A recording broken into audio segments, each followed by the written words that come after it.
मेरे सभी पूर्वजों को मेरा सादर। ओम श्री गणेश देवताय नमः। ओम श्री कुल देवताय नमः। ओम श्री गुरु देवताय नमः। ओम सर्वश्री इष्ट देवताय नमः। शिव शरण दोस्तों, मैं बड़प्पा फिर से आपके सामने हाजिर हूँ। मेरे धर्म कर्म चैनल में आप सभी का स्वागत है दोस्तों। दोस्तों, पंचांग आज का अभी आपके सामने प्रस्तुत करने जा रहा हूँ। दोस्तों, आज तारीख 8 अप्रैल 2025, शैलवान शक 1947, संवत्सर विश्वावसु, अयन उत्तर, ऋतु सौर वसंत, मास चैत्र, पक्ष शुक्ल, तिथि मित्रांनो आज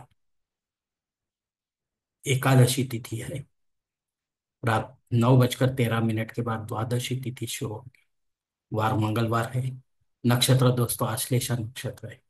सुबह 7:55 के बाद मघा नक्षत्र शुरू होगा। योग दोस्तों शूल योग है।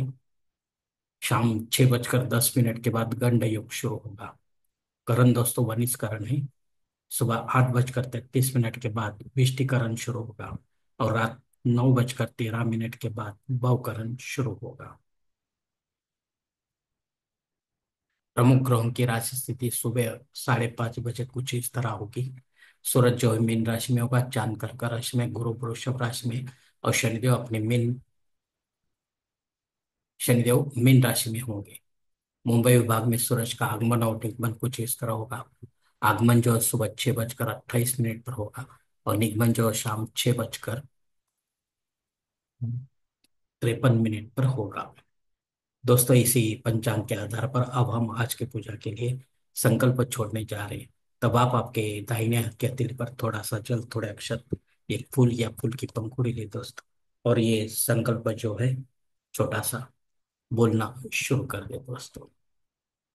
हरो शिव शिव शंभोरात्मे प्रवर्तमान सत्य ब्रह्म द्वितीयपराधे श्वेतवराह कल्पे वैवस्वत मन्वंतरे कलियुगे प्रथम पादे जम्बूद्वीपे भारतवर्ष भारतखंडे मेरु दक्षिण दिग्भागे महाराष्ट्र देशे व्यावहारिक चंद्रवाड़े शालिवान शक 1947 प्रभावादि षष्ठी संवत्सरों में विश्वावसु नाम संवत्सरे उत्तरायणे सौर वसंत ऋतु चैत्र मासे शुक्ल पक्षे भौम मासे अश्लेषा नक्षत्र शूल योग के वनिष्करण युक्ताय एकादशी शोभतीतो वीर गोत्र में उत्पन्न कड़प मोह पात्र दुरित क्षेत्र श्री पार्वती परमेश्वर प्रीत्यर्थ विधिवत पंचोपचार एवं षोडशोपचार इष्टलिंग पूजा एवं नित्य देव पूजा करिष्ये।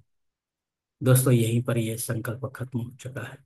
अब आपके दाहिने हाथ के हथेली पर जो संकल्प का पानी वो सामने वाली थाली में छोड़ दो दोस्तों।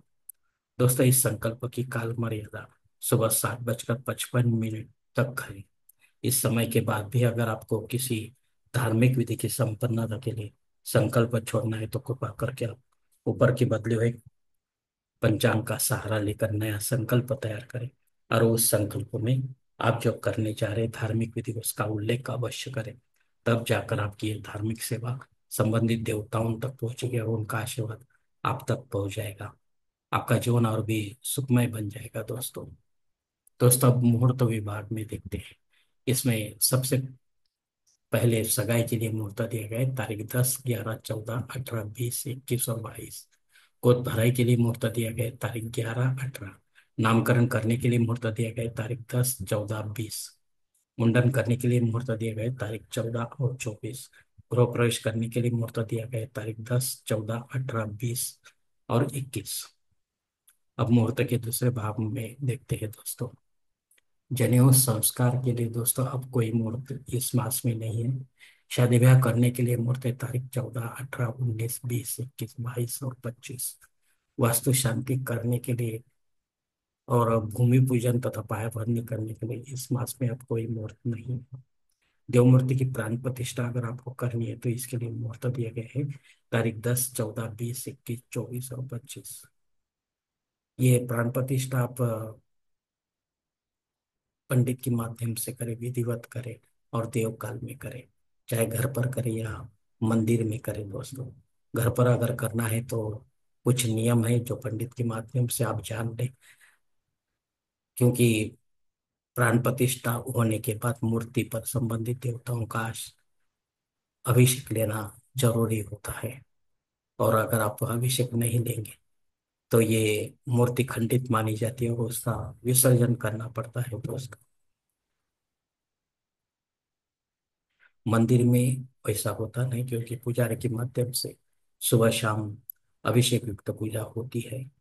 इसलिए वहाँ की मूर्ति हमें प्रसन्न लगती है और प्रसन्नता हमें प्रदान करती है दोस्तों। हमारी मनोकामनाएं भी कुछ कम ज्यादा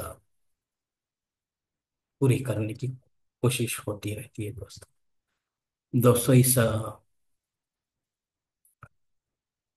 ऊपर दिए गए मुहूर्तों की तारकों में समय की पाबंदी हो सकती है। इसे जानने के लिए आप मुझे कमेंट्स बॉक्स में पूछें, या फिर कोई पंचांग धारक से या कोई अच्छे से पुरोहित से संपर्क करें। तब जाकर आप अपने जन्म कुंडली के हिसाब से आपके लिए कोई अच्छा सा मुहूर्त चुनें, ताकि आपके मुहूर्त में कोई बाधा ना आए और मुहूर्त का पूरा पूरा फल आपको प्राप्त हो दोस्तों। और अगर ऐसा मुहूर्त आपको नहीं मिल रहा है, तो फिर आप खुद होके या पंडित के माध्यम से नया कोई मुहूर्त निर्माण करने की कोशिश ना करें, क्योंकि वो मुहूर्त मुहूर्त नहीं होगा तो उसका आपको कुछ भी फायदा नहीं होगा दोस्तों।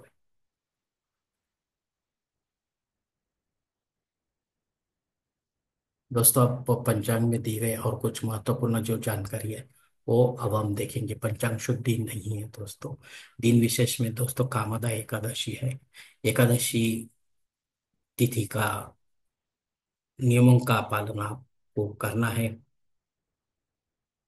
ज्यादा से ज्यादा, और अपनी सेवा लक्ष्मी नारायण के चरणों में अर्पण करनी है दोस्तों। इस व्रत का पालन करना है।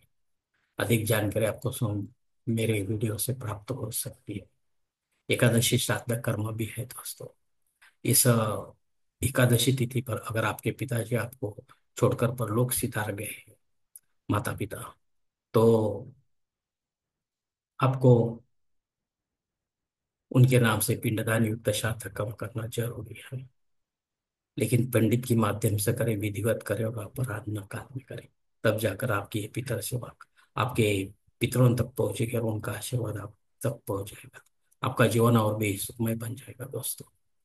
दोस्तों रात 8:33 से लेकर 9:13 तक भद्रा युग है।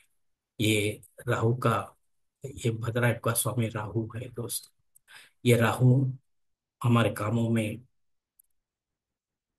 दिक्कतें खड़ी कर देता है। इसके लिए आपको इस समय को छोड़कर अपने कामों को पूरा करने की कोशिश करना है, ताकि आपको यश की प्राप्ति हो अपने काम में। इसके बाद इस समय के बाद गवार योग शुरू होगा। ये बहुत ही अच्छा योग है दोस्तों, जिसमें हमें दुगुना तिगुना फायदा हो सकता है हमारे काम में।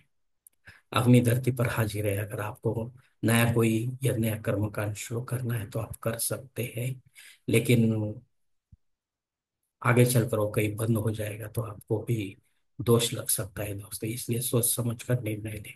राहु काल दोपहर 3 बजे से लेकर 4:30 बजे तक है। इस 1.5 घंटे के काल में राहु अत्यंत प्रभावी होता है, इसलिए वो अपने कामों को यश नहीं देता है।